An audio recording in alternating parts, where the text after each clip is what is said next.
Raman, your IELTS trainer. It's been a long time since I've made a video because I've been really busy with my online and offline classes. So now I'm back again with another video. I hope this video will be helpful for you. Kindly subscribe to my channel, give a like and share if you like my content, and I'll always wait for your suggestions also if you want to give any. So starting with the video, there are 10 essential elements for a task 1. So the first and the most important is word length. So your word length, which is 150 specified by the examiners, that is most important.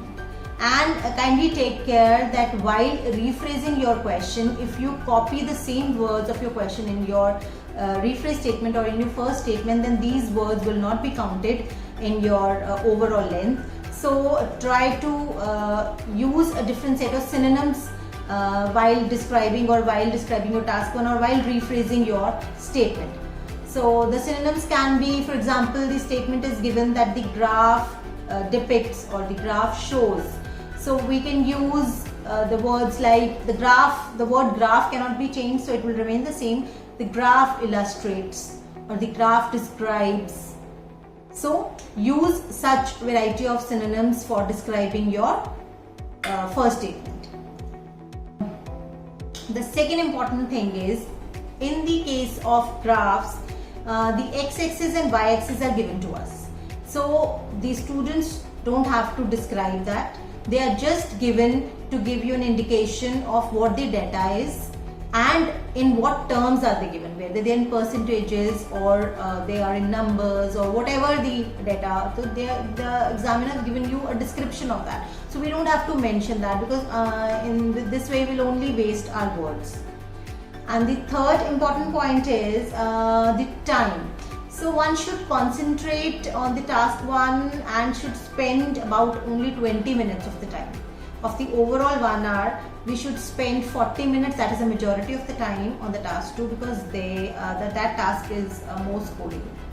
So the fourth important point is one should focus on the key points. Now what are the key points? The key points is how the data is arranged, which numbers or which quantities are increasing, which are decreasing, which are similar, which are different, how the data, what data is highest, which data is lowest.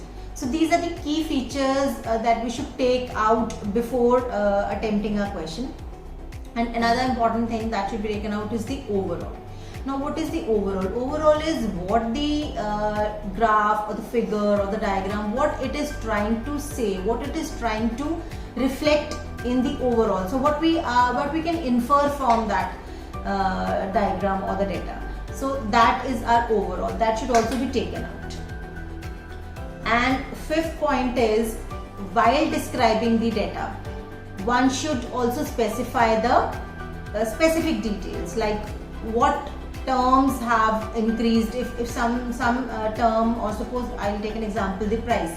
If the price have increased, so how much percentage or how much quantity it has increased? It has increased by 20%, it has decreased by some percent. So one should specify the data, but another thing is one don't have to specify all the data that is given. Sometimes the diagram or the graph or the data, whatever it is given to us, it has lots of information.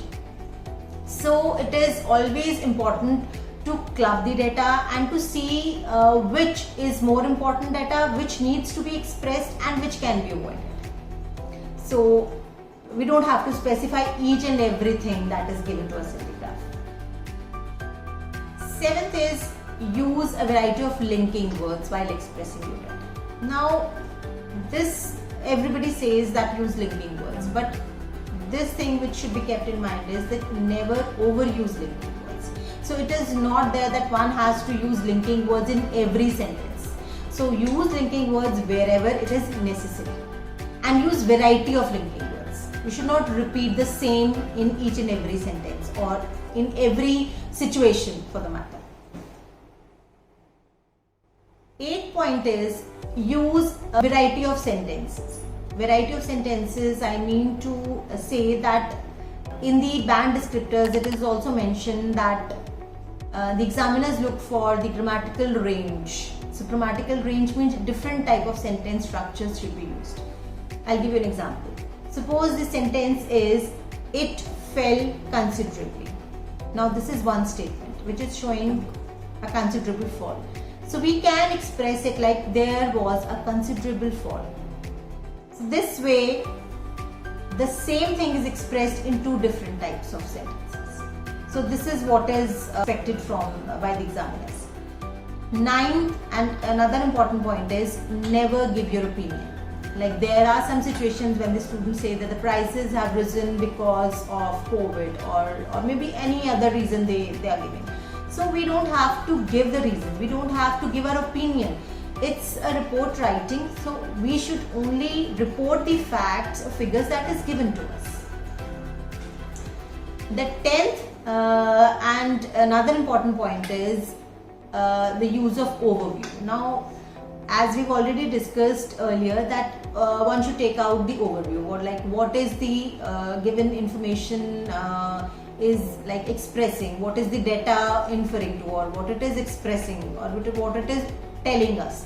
So where should this overview be used? Now this some people say that there are some samples say that the overview should be at the end, but according to my viewpoint, the overview should be in the first paragraph, and that is immediately after the rephrase statement. So first statement is always a rephrase statement, and the second statement is our overview. So if you use these 10 tips, I'm sure that you will get very good balance. So thank you so much.